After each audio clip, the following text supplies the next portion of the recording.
Welcome back to the Own Your Success interview series, where we deep dive with inspiring people who have made it and explore what it took them to get there.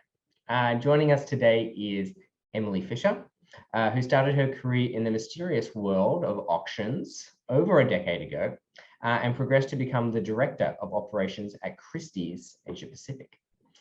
Emily, thank you so much for joining us.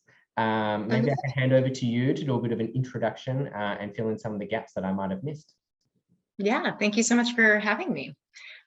Yes, so I have been with Christie's Auction House for 13 years, and it's been a really exciting journey and pretty wonderful in the sense that I've been able to do different things and be in different countries. So I started in New York in client service and then moved to London, and I was a technology director.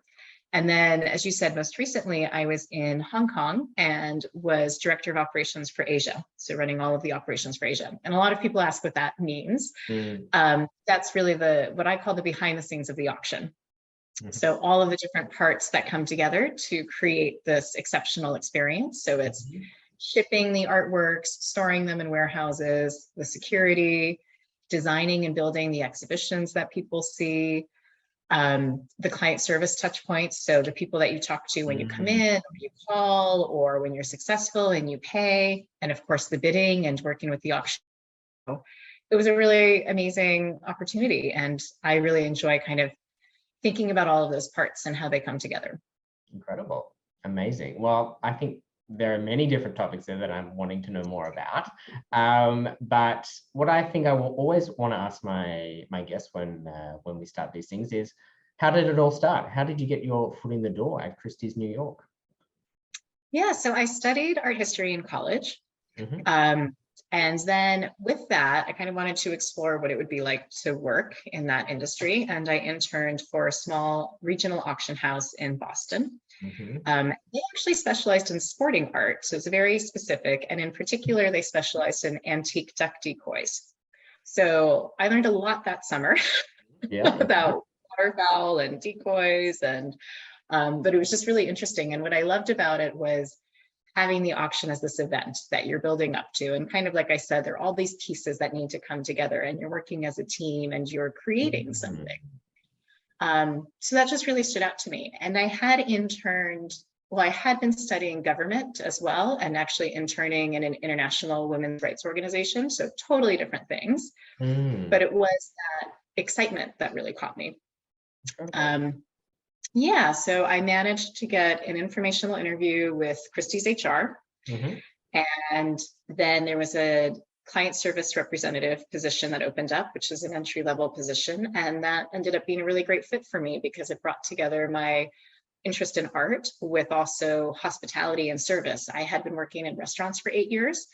And again, it's kind of every night is an event, you're working with a team. And so Christie's and that client service role really brought that together for me. Oh, incredible.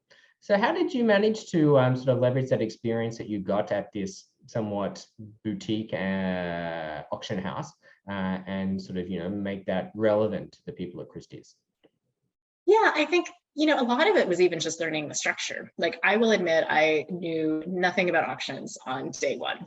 And I remember we were probably 2 months out from the auction itself when I started at the smaller place, and going through the catalog, and we're talking about estimate prices and reserve prices and different types of bids and all of these things that, like, it's a lot of jargon. So even just having that industry experience and being able to talk about that and understand that, I think helped a lot. When did you ever feel stuck? Yeah, so actually in that client service department, I think we all will at different points, and there are probably a few points, but one that really stands out to me is during that time, because it was also, I would say it really set the path or changed the path that I ended up being on with my career. So I had been in the team for a few years, and I was a supervisor, which is a really hard job, I have to say, because you're a supervisor in customer service. You're kind of handling all of the really difficult things. So it might be an angry client, or it might be working with a colleague on how to make this experience really exceptional for their top client. What's something different that we can do and out of the ordinary. also, because it's an entry-level team and a really ambitious team, they're moving on to different roles at Christie's. So it's really healthy turnover, but it's a lot of turnover. So you're constantly kind of managing and developing and training.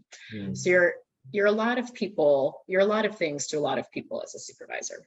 So I had started to feel a bit burnt out from that. I was interviewing for different roles at within Christie's. And when I had started at Christie's, I thought I wanted to be an art specialist. That's kind of what we visualize. It's the person who's working with the beautiful artworks, working with the clients, the one you see on the phone who's bidding. And I thought that was the glamorous role that I wanted. But I also really loved managing people, maybe less glamorous sometimes, but I really loved managing people.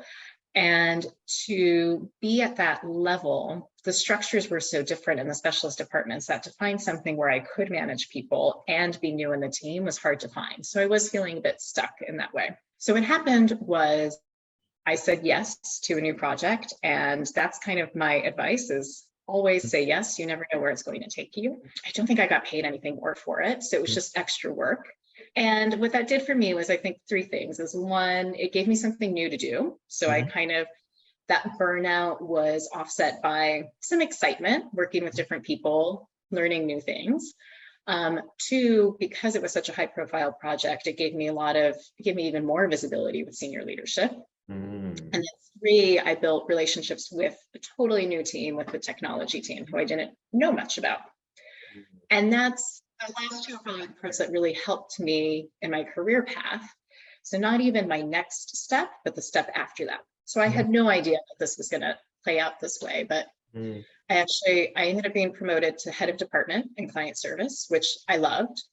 One of my favorite jobs. So I wasn't done with the department. I just needed something new. And then after that, when I moved to London, I was in touch with these people who I knew on the technology team and some senior leadership, and there was a role that was open to help continue to roll out this massive project in different places. So really that saying yes to this coordinating extra work project actually helped me in the end get on this general management path where I went from client service to technology.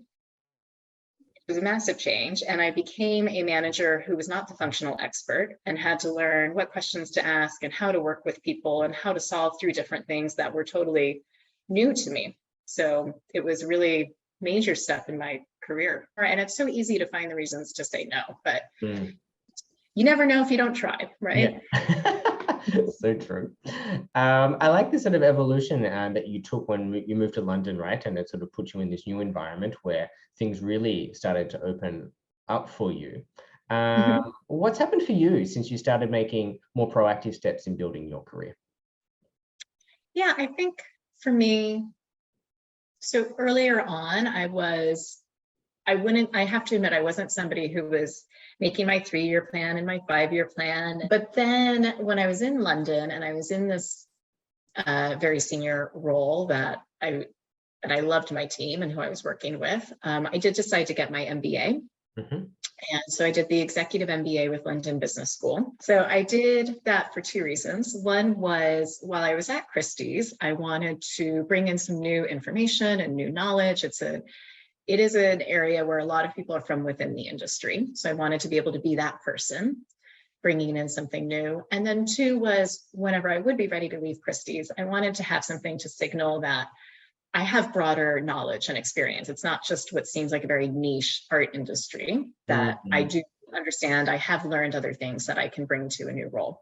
In addition to those, what I would say I really learned from that is, and we all know networking is important, but thinking about networking maybe not as that transactional thing, but even just part of that learning process. You know, I was around people from so many different industries and so many different roles. I would say being more proactive and having those conversations has helped me to think about how I want to shape what's next for me, or what to call that, what questions to ask. Oh, I love this point on networking. I think that's so, it's so true. I think at the beginning, you see people that network as spammers, right? People are just there to shake something down to get something out of it. But at the end of the day, networking is much more nuanced. So as you sort of look back on your 13 years, is there anything that you wish you had done earlier to sort of fast track your career progression? Well, and maybe on where I am right now at my stage. So I just left Christie's a few months ago, and I'm going back and forth on whether or not 13 years at the same company was too long. And should I have left earlier? On one hand, it was a really wonderful experience. And I think being at that company, at a company where I had relationships and that trusted me to step into these totally different roles in different areas of the business, did grow my career and accelerate it and open up so many things for me. So I'm very grateful for that. And I think 13 years was probably the right amount of time. On the other hand, I find as I talk to recruiters and hiring managers to help them see how transferable what I did in this niche industry is a challenge.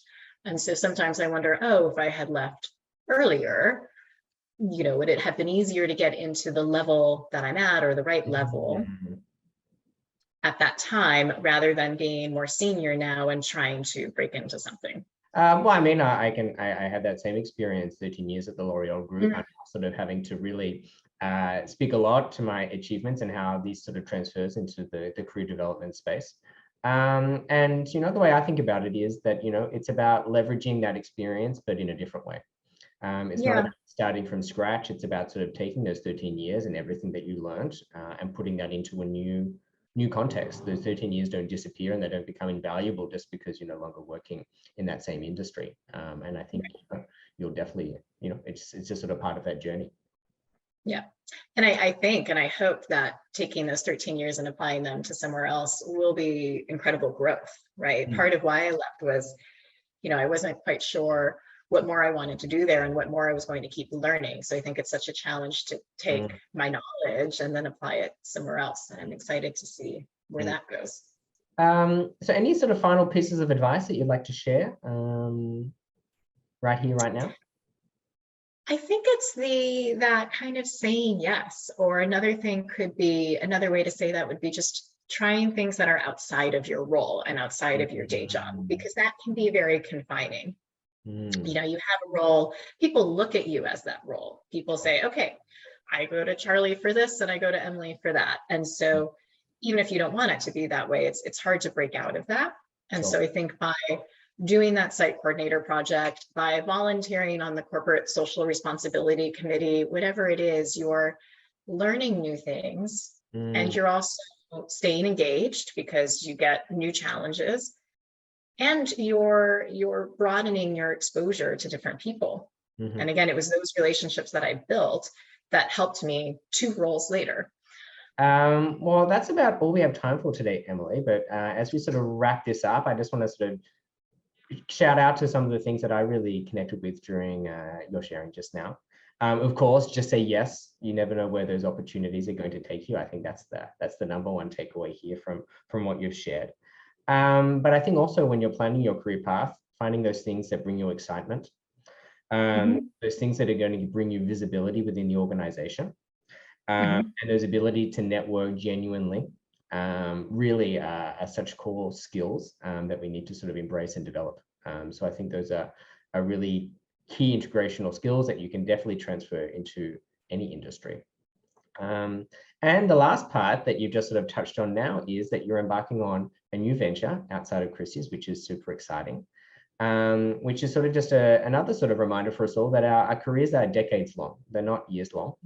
And 13 years at one company might seem like a long time, but in fact, that's just the first chapter of your wider career journey. And there's going to be many more decades to come of learning and adventure. So always keep that bigger picture in mind when you're planning your career, because what you're doing now is going to be different in the future. And you sort of just take these things step by step and make sure that along the way, you're learning, you're feeling excited, and you're getting fulfillment out of what you're doing. Yeah, I think that's beautifully said. Well, thanks, Emily. We can sign off here and look forward to watching your new venture play out on LinkedIn and elsewhere. Me too. Thank you very much for including me. Our pleasure. Talk to you later.